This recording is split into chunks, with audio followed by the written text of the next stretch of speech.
1月到2月适合来到山顶赏樱花。今年武陵农场樱花季按算新历2月初8正式上场，花期算的头尾22天，逐天拢有管制人数。敢若已经订房间的旅客无限制，其他游客敢若会当坐公车来到山顶耍一天。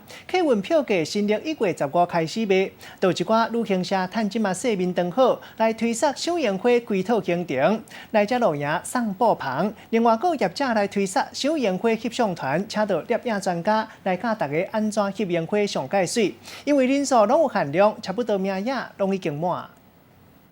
山顶的樱花开啊，粉红色的花海实在真水。武陵樱花季2月初8正式开始，逐天观祭人数上济6000人。已经先订好旅馆的旅客，1月2日就会当上网络掠轿车的通行证。另外，逐天嘛拢会开放1000个带团的，甲3200的散客，坐大众运输工具上山去赏花。客运的票预计15号开始卖。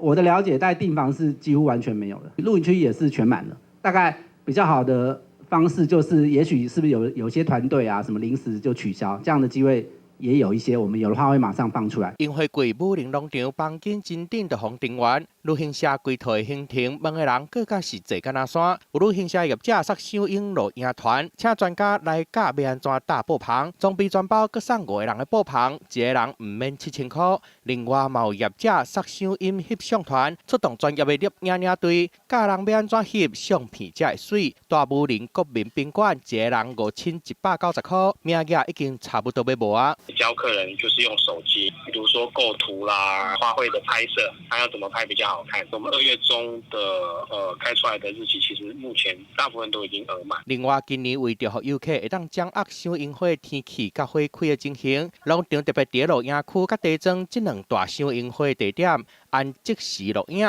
予游客会当把握赏花上好的时机，免惊因为天气无好白走一抓。记者综合报道。